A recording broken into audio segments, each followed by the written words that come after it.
우리가 태어날 때, 우리가 태어난 것은 여러분 선택해서 태어나신 분 계신가요? 아무도 없으세요? 네. 창세기 1장 27절에 보니까 하나님이 자기 형상, 곧 하나님의 형상대로 사람을 창조하시되 남자와 여자로 창조하셨다고 기록하셨습니다. 하나님께서 하나님의 형상대로 사람을 창조하셨습니다. 하나님께서 원하셔서. 그리고 2장 8절에 보면 여호와 하나님이 동방의 에덴에 동산을 창설하시고 그 지으신 사람을 거기에 두시니라 이렇게 말씀하고 계십니다. 하나님께서 우리를 만드셨고 우리는 하나님께서 원하시는 곳에 지정하시는 곳에 있도록 하나님께서 하셨어요. 그리고 이제 우리가 사실 태어나서 자라나다 보면 어릴 때는 우리의 의지를 많이 고집하지 않습니다. 그죠? 네. 여러분 태어나자마자 의지를 고집하신 분 계십니까? 엄마가 젖주면 나 젖 안 먹고 분유 먹을래 이렇게 하신 분 계십니까? 태초에 만들었던 이 사람도 창세기 2장 15절에 보면 여호와 하나님이 그 사람을 이끌어 에덴 동산에 두어 그것을 경작하며 지키게 하시고 또 할 일도 주시고요. 여호와 하나님이 그 사람에게 명하여 이르시되 각종 동산의 나무의 열매는 네가 임의로 먹되 선악을 알게 하는 나무의 열매는 먹지 말라. 내가 먹는 날에는 반드시 죽으리라 하시니라. 여호와 하나님이 이르시되 사람이 혼자 사는 것이 좋지 아니하니 내가 그를 위하여 돕는 배필을 지으리라. 그러고 보니 사실 먹는 것 또 집 그리고 가정까지 모두가 하나님께서 지정하시고 하나님께서 제공해 주셨어요. 그죠?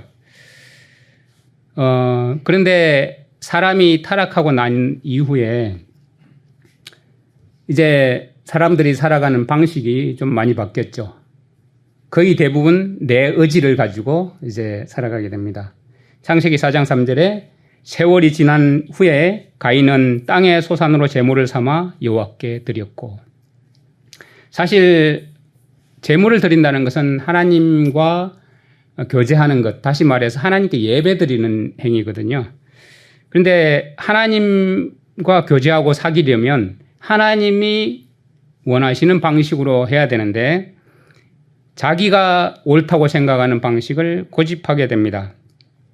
예배는 마음대로 드리는 게 아니에요. 그죠? 우리가 예배 드린다, 하나님과 사귄다, 교제한다 하면서 사실 그렇죠. 우리가 뭐 남녀 간의 교제도 아마 해보신 경험들이 많으신 분들이니까 다들 내 고집대로 내가 원하는 방식대로 다가가죠. 그것은 사실은 사귐이라고 볼 수가 없습니다.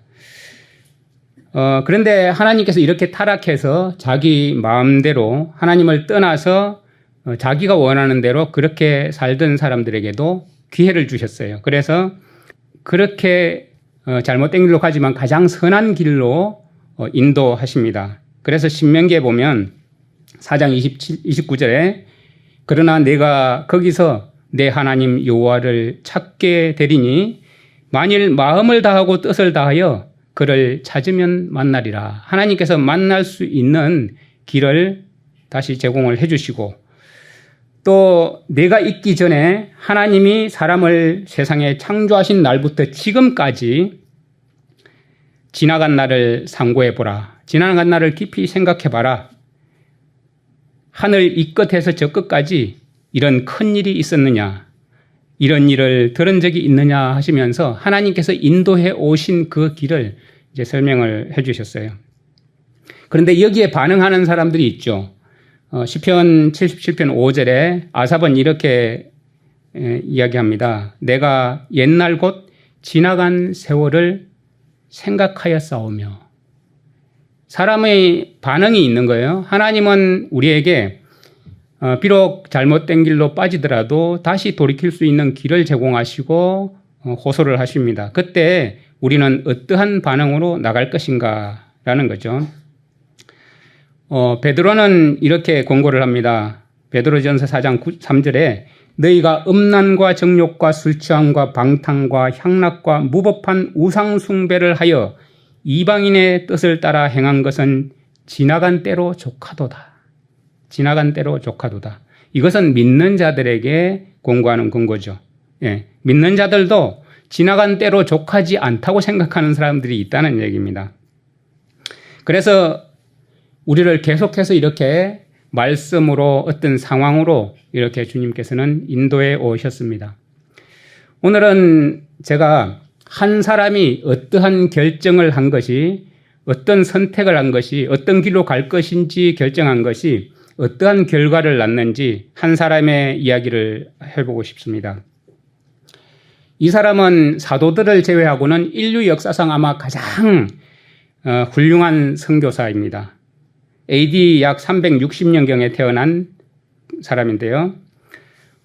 이 사람은 브리튼 지방의 스트라클라이드라는 왕국에서 태어났고요.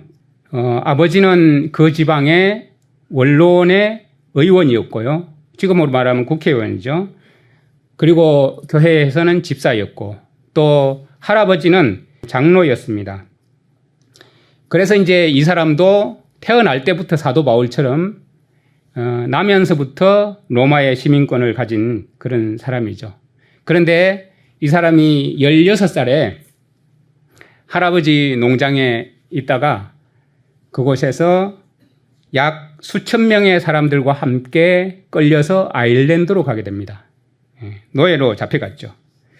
그때 일을 회고를 하면서 그가 자신이 기록한 간증문, 고백이라는 글에 하나님을 떠나 살면서 그분의 계명을 지키지 않았기 때문에 자신이 그렇게 된 것이 마땅하다라고 고백을 한 내용이 나옵니다.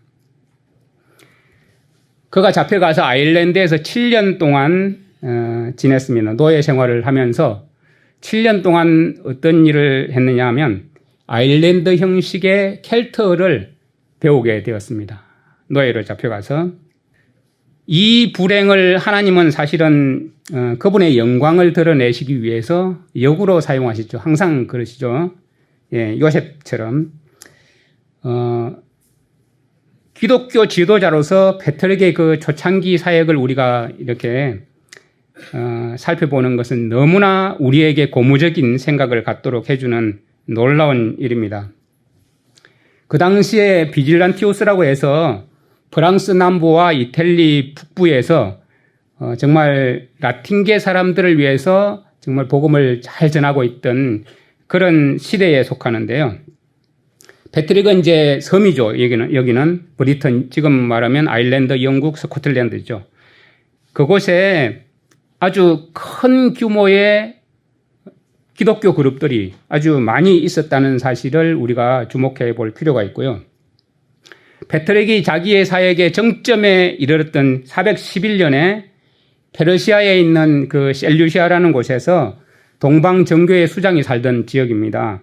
근데 동방교회 수장이 중국을 담당하는 대주교를 임명하는 일이 있었습니다. 그 당시에. 대주교는 여러분 한 나라를 관장하는 거죠. 예, 그리고 그 밑에는 주교들이 있는 가톨릭식으로 말하면 주교라는 건데 사실은 그것과는 좀 다릅니다. 다른데 거의 유사해요, 체계는. 그래서 주교는 각 지방을 담당하는 그런 사람들이죠. 그러니까 교회가 한두 개가 아니라는 거예요. 그때 중국에 엄청나게 많은 수의 기독교가 있었다라는 사실을 로마 가톨릭의 그 암브로스라고요. 어거스틴의 서성이죠. 그 사람이 396년에 아비시니아 교회의 지도자 중에 한 사람인 무사우스라는 사람이 중국에 방문했다고, 선교여행을 했다는 것을 기록을 해놨어요. 세레스의 나라의 거의 모든 곳을 여행하였다라고 기록해요. 그 당시에 세레스가 중국 사람들을 말합니다. 그래서 패트릭이 일하던 그 시대에 놀랍게도 전 세계적으로 이런 정말 부흥운동, 고무적인 운동이 벌어지고 있었다라는 사실을 이제 말씀을 드리고요. 동방에 여러 교회들이 있었고 또 서방에는 지금 말을 하지만 로마 가톨릭뿐만 아니라 켈트 기독교도 있었거든요. 예. 쉽게 보면 켈트 기독교라면 켈트족인데 아일랜드, 그다음에 영국 브리튼, 그리고 그 당시에 그곳만 있었던 게 아니라 갈리아라는 지방, 지금으로 말하면 프랑스를 갈리아라 그럽니다. 프랑스에 켈트 기독교가 존재하고 있었고, 그 다음에 갈라디아 켈트 기독교가 있었습니다. 여러분 갈라디아는 아시죠? 예, 복음을 사도 바울이 가장 먼저 전한 곳이 갈라디아입니다.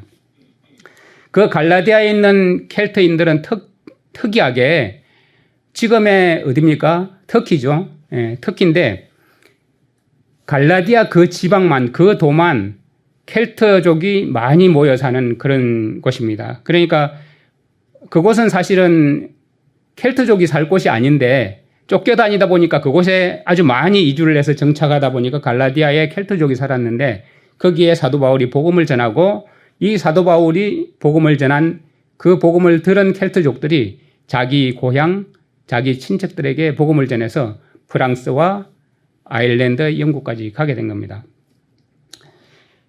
그때는 민족 이동이 너무나 심했기 때문에 이런 일들이 많이 발생을 했고 헬라인들뿐만 아니라 아시리아 사람들도 프랑스에 다수가 살았던 그런 시대입니다. 이것이 다 이제 사도 바울의 전도의 영향이죠. 이 연대에 패트릭 학교의 또 졸업생 중에 한 명인 콜룸바라는 사람이 자기 사역을 시작을 하게 되는 그런 때입니다. 패트릭이 아일랜드에 교회를 세우고 또 성경을 최고의 권위로 삼으면서 세상의 어떤 권위도 인정하지 않고 어떤 전통도 인정하지 않고 그렇게 교회를 세웠습니다. 그래서 이 패트릭과 콜룸바라는 사람이 세운 그 학교들이, 선교 훈련 학교들이 모두가 성경을 가르치는 것이었고 그 당시에 아주 걸출한 그곳 출신의 사람들이 모두 다 성경만 유일한 권위로 삼았던 사람들입니다. 제가 왜 이렇게 이 사람에 대해서 자세히 설명을 하냐면 오늘날 여러분 패트릭이라고 검색을 해보세요. 성 패트릭 해가지고 로마 카톨릭의 성인이라고 나옵니다. 로마 카톨릭과는 아무런 상관도 없는 사람이에요. 예, 오직 성경만 가르쳤어요. 그 당시에 로마 카톨릭은 성경을 보지 못하게 했을 뿐만 아니라 성경을 보는 사람들을 박해를 했죠. 사실은 이렇게 정말 선교를 해서 그곳이 성장을 하게 되어서 많은 학생들이 배출을 하게 됐는데 그 사람들 중에 스코틀랜드 전체를 그리스도께로 인도한 콜룸바라는 사람, 그리고 그 당시에 이교 지역인 영국을 정말 복음으로 정복한 아이단, 그 다음에 독일과 프랑스, 스위스, 이탈리아 이런 곳에 유럽에 자기 제자들과 함께 복음을 소개한 콜룸바누스라는 사람이 포함되어 있습니다. 이 사람들이 다 이제 성서훈련학교 출신들인데요. 그 당시에 성서훈련학교는 교회가 있고 교회를 더욱더 활기차게 더 많은 복음을 전하기 위해서 훈련학교를 항상 같이 운영을 했습니다. 그 당시에 패트릭이 정말 자기가 가지고 있는 그 진리로 승리하게 하려고 두 가지 목표를 정했습니다. 그 목표 중에 하나는 자신을 노예로 삼았던 그 사람들에게 가서 그 사람들을 회심시키고 싶다라는 목표였고요. 또 하나의 목표는 아일랜드 중앙 그 당시에 수도가 타라입니다. 타라. 그 타라를 하나님께 바치고 싶다. 그런 목표를 가지고 있었습니다. 그래서 이 목표를 설정하자마자 이 패트릭은 바로 자신을 노예로 삼았던 그곳으로 가서 그 주인에게 복음을 전합니다. 예, 그곳이 안트림이라는 곳인데요. 복음을 전했는데 그 주인이 회심하지는 않았습니다. 그런데 그 주인의 가족들을 회심시키는 일에는 성공을 거두게 되죠. 그래서 이것을 계기로 그 지역계 전체적으로 복음이 뻗어나가게 되었고요. 해변을 따라서 쭉 올라가서 스코틀랜드 지역까지 선교의 문을 활짝 여는 계기가 되었습니다. 그 당시에 서방세계에서 정말 거의 명멸해 가는 그 교회들이 신약의 가르침을 부인하고 자기들의 이교적인 가르침을 만들어서 세우던 그 당시에 정말 기독교를 올바로 세울 수 있는 이런 기초를 다질 수 있는 지도자가 그 당시에 필요했던 거죠. 그래서 하나님께서 이 사람을 사용하셨습니다. 패트릭은 이제 새로운 회심자들을 지도하기 위해서 각각의 그 지역들에서 지역교회들을 맡고 있는 그 감독들을 안수를 했습니다. 그리고 가는 곳마다 교회를 세우고 또 교회들이 힘을 얻도록 하기 위해서 항상 학교들을 설립을 했습니다. 그래서 이 두 기관이 너무 연관되어 있다 보니까 역사에는 이것들을 잘못 해석하는 경향이 있어요. 사실 지금 보면 역사를 기록한 역사학자들, 옛날 역사학자들 대부분은 로마 가톨릭 학자들입니다. 왜 그러냐면 기독교를 적고 있는 사람들은 로마 가톨릭에 소속된 사람들이었고 나머지는 다 박해와 죽임을 당했기 때문이죠. 안타깝게도 이 페트릭이라는 사람이 이렇게 유명한데도 이 사람이 쓴 기록들이 다 소실되고 다 불태워지고 딱 두 개가 남았습니다. 고백이라는 글과 서신이라는 글 딱 두 개만 남았습니다. 그런데 그것도 사실은 로마 가톨릭이 자기들이 그것을 잘 활용해서 우리 편이다라고 속이려고 남겨놓은 건데 다행히도 그 속에 있는 고백들의 내용이 로마 가톨릭과는 너무나 다른 내용이라는 사실입니다. 그래서 이제 페트릭에 의해서 창립된 이 학문적인 단체 그리고 선교 단체는 사역자를 양성하는 위주 그리고 관계 위주 지역을 선교하는 위주로 되어 있는 곳이었습니다. 그러다 보니까 여기서는 로마 가톨릭이 그 당시에 교황권이 숫자를 늘리기 위해서 애쓰던 그 금욕주의나 독신주의하고는 완전히 다른 기관들입니다. 금욕주의, 독신주의 기관이 뭐죠? 수도원이죠, 수도원. 수도원과는 완전히 다릅니다. 방고르, 그리고 클롱막 로이스, 크로나르, 아마르 이 네 곳이 아일랜드의 가장 유명한 중심지 중에 하나입니다. 그래서 뭐 역사 기록을 봐도 이곳들에 대해서 설명이 많이 나옵니다. 근데 그 중에 아르마에는 아일랜드에서 가장 유명한 곳인데요. 그곳에는 지금 존재하는 것 중에 보면 영국 국교의 대주교 관저가 거기 있고 로마 천주교의 대주교 관저 이 두 개가 있습니다. 사실은 그리스도인들은 지금 종족을 감추고 없죠. 예. 그런데 그 유명한 대성당 두 개 중에 하나는 뭘로 채워져 있냐면 로마 가톨릭의 유물들, 그러니까 로마 가톨릭은 우상 숭배하잖아요. 온갖 유물들이 보관되어 있고 하나는 영국 국교의 대성당인데 원래 아르마는 작은 학교로 시작했습니다. 그냥 우리처럼 조그마한 교회에서 조그마한 학교로 시작을 했는데 이것이 금방 대학으로 성장을 했고 그런 후에 다시 종합대학으로 성장을 했습니다. 예. 그리고 그 학교에는 한때는 약 7천 명이 한꺼번에 거기서 훈련을 받고 있었던 적도 있는 정도로 아주 큰 곳이었습니다. 그래서 이 아일랜드가 이제 이런 양성기관으로 유명하다고 소문이 나다 보니까 사실 그곳을 역사 기록자들은 성도들과 학자들의 땅이다 이렇게 이름을 부르고 있습니다. 그리고 그곳을 통해서 많은 영국에 있는 다양한 왕들과 왕족들이 탄생을 하게 되었습니다. 이 학교에서 부지런히 가르친 게 뭐냐? 바로 성경 읽기, 그리고 옛날 그리스도인들이 썼던 그런 고전들을 수집하고 열심히 연구하는 일을 했던 것이죠. 그러한 가운데 교황권은 어거스틴을 포함해서 그곳에 많이 파송을 했습니다. 그래서 설득을 하고 자기들 편으로 끌어들이려고 하는데 그들이 전혀 그들과는 하나님의 말씀을 대하는 태도가 달랐기 때문에 교황권을 인정할 수가 없었던 것입니다. 그런데 교황권은 끊임없이 그곳에 사실 사람들을 보내고 나중에는 정치권과 결탁을 해서 그곳을 점령하게 만듭니다. 그런 후에 어떤 일이 있었냐면 교황권은 페트릭의 공로를 마치 자신들의 것으로 만들기 위해서 역사를 왜곡하고 이야기를 꾸며냅니다. 그래서 페트릭이 무슨 기적을 행했다, 무슨 성물을 가졌다 이렇게 이제까지 소설을 쓰게 됩니다. 그렇게 해서 지금은 페트릭이 교황권의 영웅이 되어 있습니다. 사실 이런 일 때문에 한 사람이 또 부각되게 되는데 그 사람이 누구냐면 팔라디우스라는 사람인데요. 이 사람은 패트릭이 한창 성공적으로 그 사역을 수행하고 있을 때 로마 교황권이 그곳에다가 파송을 한 인물인데 오늘날 팔라디우스가 패트릭이라고 불리고 있다는 사실입니다. 패트릭은 원래 본명이 패트릭이에요. 그런데 이 패트릭은 자신을 대신해서 십자가에 달리신 그 예수님만을 바라봤습니다. 자신은 그 십계명을 자신의 삶의 기준으로 삼았기 때문에 패트릭은 고백이라는 글에서 이렇게 쓰고 있습니다. 나는 포로가 되어 수천의 사람과 함께 아일랜드로 끌려갔다.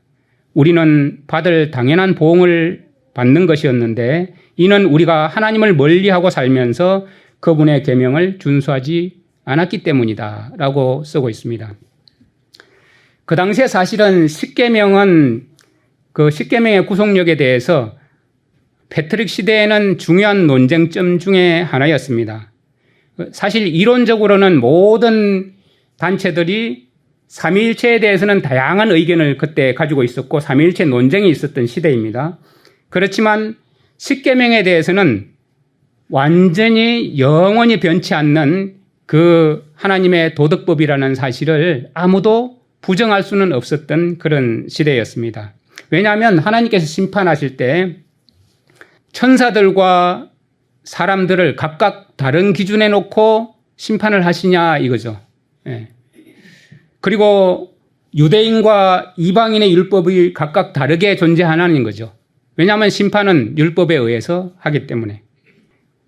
사탄이 처음 반역을 일으킨 것은 하나님의 이 도덕법에 대해서 반란을 일으켰던 것이 사실은 도덕법에 대한 시발점이죠. 그래서 삼위일체 교리에 관해서는 정말 심각한 논쟁 가운데 있으면서 하나님의 형상을 닮은 이 사람이 아담에게 정말 흠없이 하나님의 그 도덕적인 본성을 주셨는데 어떻게 그 본성을 버리냐는 것으로 다 결론이 났었기 때문에 아무도 도덕법에 대해서는 이의를 제기하지 않았다.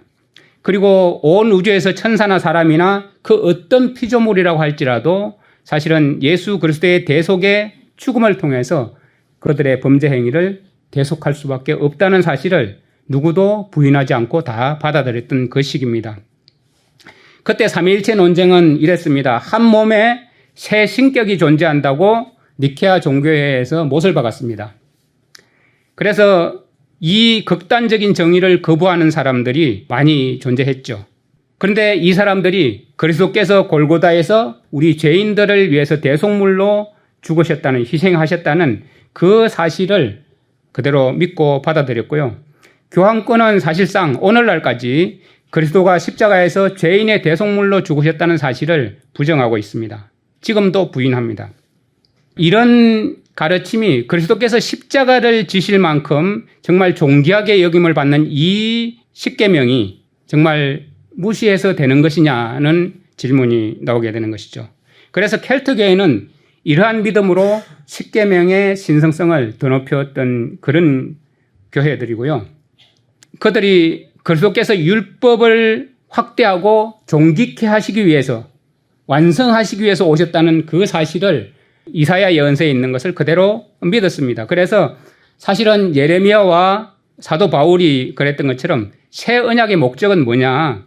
하나님의 율법을 마음판에 기록하는 것이라고 구약과 신약에 그대로 기록하고 있죠. 그래서 사실 하나님은 의로운 분이시기 때문에 우리를 의롭게 하실 수 있는 분입니다. 켈트 교회나 고트 교회라든가 그 다음에 왈덴스 교회, 아르메니아 교회, 그리고 대동방교회, 지금으로 말하면 동방정교회를 말하는 게 아닙니다. 이 사람들은 정말 교회들이 형이상학적으로 만들어서 마치 하나님의 그 신성과 인성에 대해서 복잡하게 만든 그 삼위일체 개념을 사실은 받아들이지 않았지만 십계명의 중요성에 있어서는 교황권도 크게 의견을 달리할 수 없었던 시대다라는 거죠. 다른 모든 기독교 단체들이 로마 천주교회가 둘째 계명 뭐죠? 우상을 만들어서 교회로 들어오는 행위를 다 반대를 했습니다. 사실은 역사에서 보면 분리의 가장 중요한 요소가 뭐였냐? 그것은 이 십계명에 관한 것이 두드러지면서 일어나게 됩니다. 그래서 고토교회나 walden스 교회, 그 다음에 아르메니아 교회, 시리아 교회, 동방 교회, 그리고 패트릭이 세운 이 교회 조직들, 이 모든 단체들이 다 하나같이 그 당시에는 주일 중 7째 날인 토요일에 하나님의 창조 사역을 마치고 쉬신 그 휴식의 날로 24시간을 신성시했다라는 사실입니다. 일요일에는 특별히 복음을 전하는 집회를 가지는 날로 사용했다. 오늘날로 말하면 수요 기도회 같은 그런 형식입니다. 역사학자인 A.C. 플릭이라는 사람이 쓴 켈트 교회에 대한 내용에 보면 이런 게 있습니다. 켈트 사람들은 벌게이트족과는 다른 라틴어판 성경을 사용했으며 토요일을 휴식일 날로 지켰다. 그들은 또한 일요일에도 특별 종교 집회를 가졌다라고 나옵니다. 그리고 이제 라클립이라는 사람이 쓴 내용에 보면 이 사람은 천주교 신자인데 1060년, 그러니까 십자군 전쟁이 일어나기 직전에 최초로 이 콜룸바의 형제들을 파멸로 몰기 위해서 스코틀랜드 왕비가 아주 골수 가톨릭입니다. 그 사람에 관해서 이렇게 쓰고 있습니다. 그 스코틀랜드인들은 이런 식으로 고대 아일랜드 교회의 전통적인 관습, 곧 일요일 대신에 토요일을 휴식의 날로 준수하는 일을 계속하였다. 스코틀랜드를 기독교로 개종시킨 이 콜룸바는 자신을 따르는 그 사람들에게 예언적이고 그리고 복음적인 그런 내용들을 가지고 가르쳤습니다. 그러다 보니까 그들이 가르치는 가르침은 경건하고 순결한 생활을 해라라는 것이 중점이었죠. 자, 이 사실을 보면 패틀릭이 만든 이 대학들은 성경을 모든 교육의 근원과 중심으로 삼았었다. 그렇게 해서 6세기, 7세기에 아일랜드와 스코틀랜드의 선교의 가장 성공적인 그런 것들로 이루어지고 있던 그 곳에 나중에 종교개혁이 일어나면서 많은 종파의 복음적인 종파들이 탄생하게 되고요. 그리고 그렇게 훈련이 잘 이루어지고 또 그런 훈련 기관들에서 이루어지는 것들이 관계 이주, 그리고 실습 이주, 그리고 지역에서 지역으로 복음이 전파되어 가는 그렇게 훈련을 해서 제자들을 다시 다른 지역으로 파송을 하고 이렇게 했던 것입니다. 그 후에 이제 사실 안타까운 일들이 일어나죠. 로마 가톨릭이 찰스 대제라는 사람을 활용해가지고 신성 로마 제국이 탄생을 하게 됩니다. 그러면서 정교 열람을 통해서 사악한 방법으로 이 지역에 있는 학교들과 교회들 그리고 그리스도인들을 이단으로 몰아내고 쫓아내고 그들의 업적을 자기 것으로 바꿨습니다. 그래서 역사 조작까지 했습니다. 그렇지만 종교개혁이 일어날 때 사실은 종교개혁의 깃발이 들려질 때 그 지역들에서 진리의 횃불이 일어나는 그런 곳이 되었죠. 간단하게 이런 역사를 제가 살펴본 이유는 우리가 어떤 결정을 하느냐에 따라서 나 한 사람의 헌신과 결정이 어떠한 일을 하나님께서 하실 수 있는지를 설명하고 싶어서 그랬습니다. 이제 우리의 삶의 목적을 우리는 어디로 찾아가야 할까요? 예수님께서 성육신하셔서 이 땅에 오셨을 때 아버지의 뜻을 행하는 것을 자신의 목적이라고 말씀을 하셨습니다. 요한복음 5장 30절에 보면 내가 아무것도 스스로 할 수 없느라 듣는 대로 심판하노니 나는 내 뜻대로 하려고 하지 않고 나를 보내신 이의 뜻을 하려 함으로 내 심판은 의로우니라 이렇게 말씀을 하셨습니다. 우리가 사실 하나님의 사랑을 알고 하나님의 그 마음의 심정을 알고 그리고 예수님의 마음을 우리가 안다면 예수님께서 우리에게 맡겨주신 그 사명을 위해서 우리 마음이 집중되고 그것을 위해서 헌신해야 되지 않겠나 그런 생각을 하게 되죠. 사도들의 증언도 한번 들어볼까요? 사도들은 주님의 말씀을 순종하려고 모였다고 사도행전 4장 28절에 이렇게 말씀합니다. 하나님의 권능과 뜻대로 이루려고 예정하신 것을 행하려고 이성에 모였나니이다. 사도들의 삶은 오로지 주님의 뜻을 이루기 위한 것이 그들의 삶의 이유였습니다. 그런데 하나님께서는 그냥 두고만 계시느냐? 그렇지 않죠. 아버지의 뜻을 가장 잘 아시는 성령께서 우리를 위해서 도와주신다고 말씀하십니다. 이와 같이 성령도 우리의 연약함을 도우시나니 우리는 마땅히 기도할 바를 알지 못하나 오직 성령이 말할 수 없는 탄식으로 우리를 위하여 친히 간구하십니다. 마음을 살피시는 이가 성령의 생각을 아시나니 이는 성령이 하나님의 뜻대로 성도를 위하여 간구하시느니라. 우리가 알거니와 하나님을 사랑하는 자 곧 그 뜻대로 부르심을 입은 자들에게는 모든 것이 합력하여 선을 이루느니라.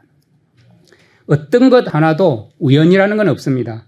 그래서 성령께서 각 사람에게 유용한 성령의 선물을 주시지 않습니까? 이 모든 일은 같은 한 성령이 행하사 그의 뜻대로 각 사람에게 나누어 주시는 것입니다. 몸은 하나인데 많은 지체가 있고 몸의 지체가 많으나 한 몸인과 같이 그리스도도 그러하니라. 이렇게 말씀하고 계십니다. 패트릭이라는 사람 한 사람이 브리튼 전 지역과 전 유럽에 정말 복음의 전초 기지를 만들었습니다. 우리는 지금 현재 누구를 위해서 어떤 도움을 줄 것인지 우리 스스로 질문을 해보는 것이 좋을 것 같습니다. 여러분, 지도자가 되겠습니까? 아니면 끌려가는 사람이 되겠습니까? 성경에 나타난 그 믿음의 사람들, 지도자들은 다 누구였냐? 자신을 하나님의 종으로 온전히 드린 사람들이었습니다. 그들은 특별한 사람들이 아니라 하나님의 뜻에 겸손히 신실하게 정말 순종적으로 주님께 자기를 드리고 주님의 사역이 성공하기를 바라는 마음으로 사역을 수행한 것이 그들에겐 다였습니다. 그래서 그들은 사실은 우리와 다른 사람들이 아니라 우리와 같은 연약한 성정을 갖고 있던 그런 사람들이라는 사실이죠. 잘 아시죠? 여러분, 하나님의 소원이 뭡니까? 하나님의 소원. 현대어 성경으로 제가 디모데후서 1장 9절 말씀을 한번 읽어보겠습니다. 하나님께서는 우리를 구원해 주시고 거룩한 일을 맡기려고 우리를 선택하셨습니다. 우리에게 그럴 만한 자격이 있어서가 아닙니다. 다만 이 세상이 시작되기 훨씬 전부터 하나님께서 세우신 계획과 은혜에 따라 그렇게 하신 것입니다. 하나님의 사랑과 자비를 그리스도를 통해서 우리에게 보이시려는 이 계획은 우리 구세주 예수 그리스도께서 오심으로써 우리에게 알려졌습니다. 히브리서 10장 36절 37절도 같이 읽어보겠습니다. 하나님께서 약속해 주신 것을 받고자 한다면 하나님의 뜻에 따르는 인내가 필요합니다. 그러나 그리스도께서 오실 날이 그다지 많이 지체되지는 않을 것입니다. 우리도 이 패트릭처럼 역사 속에 정말 수많은 믿음의 선지들처럼 실제로 이 세상에 포로가 되었었지 않습니까? 그죠? 네. 그런데 이제 정신을 차리고 보니까 하나님의 계명을 범함으로 우리가 당했던 그 어려운 고난들이 당연한 것이었구나라는 사실을 우리가 알게 되었고요. 우리를 향한 하나님의 소원을 우리가 생각해 보지 않을 수가 없게 된 겁니다. 하나님께서 우리를 세상에 맥없이 끌려다니는 것을 보기를 원하시겠습니까? 하나님을 믿는다고 하면서 하나님의 계명을 폐하려고 하는 그 사람들을 보시고 하나님께서 얼마나 안타까워하시겠습니까? 예수님은 이렇게 말씀하셨죠. 너희가 하나님의 계명을 버리고 사람의 전통을 지키느니라. 너희가 너희 전통을 지키려고 하나님의 계명을 잘도 버리는도다. 예수님은 참 심하게 책망을 하십니다. 그리고 사실 이 책망을 듣는 사람들이 돌이키기를 원하셨죠. 하나님께서는 내 부모를 공경하라고 하셨습니다. 그러니까 우리가 당연히 부모를 공경하는 게 마땅한 인간의 도리죠. 우상을 섬기지 말라고 하셨으니까 당연히 우상을 버리고 하나님을 섬기는 거죠. 안식일을 기억하여 거룩히 지키라고 하셨으니 거룩하게 구별시키는 게 당연하죠. 내 이웃을 사랑하라고 하셨으니까 이웃을 구원하기 위해서 우리가 헌신하는 것이 당연하지 않습니까? 정말 살려달라고 아우성치는 그 영혼들을 위해서 그 절규에 우리가 귀를 기울이고 그들을 돕기 위해서 우리의 삶을 드리도록 합시다. 우리의 삶을 그렇게 드리는 것을 성경은 산제물이다 이렇게 표현을 합니다. 정말 마지막 시대에 마지막 종교개혁의 깃발을 높이 들고 하나님의 계명과 예수님의 믿음을 지키는 사람들을 정말 그런 주님의 백성들이 많아지게 하기 위해서 우리가 헌신할 필요성이 있습니다. 정말 경건하고 순결한 사람들로 이 땅에 채워지기를 간절히 바라는 마음으로 온 누리에 주님의 영광이 드러나도록 하기 위해서 그래서 주님의 그 오해가 풀어지고 많은 사람들이 주님을 옹호할 수 있는 자들로 서게 하기 위해서 여러분과 제가 헌신하게 되기를 간절히 바랍니다. 기도하겠습니다.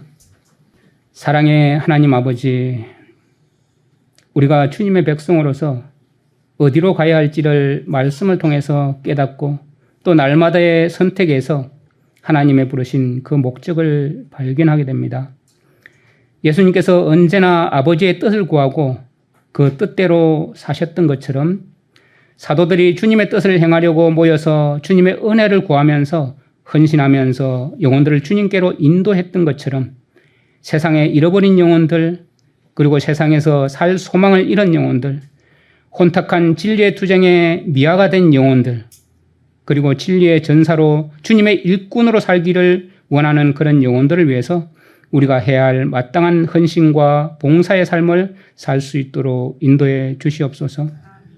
그리하여 오해되고 잘못 알려진 그 주님의 이름과 주님에 대한 오해가 풀어지고 주님의 뜻이 옳았음이 입증되는 그 일에 저희들이 개혁의 깃발을 높이 들고 그 사역을 감당할 수 있도록 성령님의 충만하심으로 항상 인도해 주시옵소서.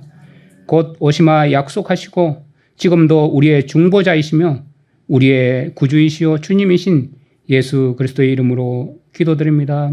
아멘.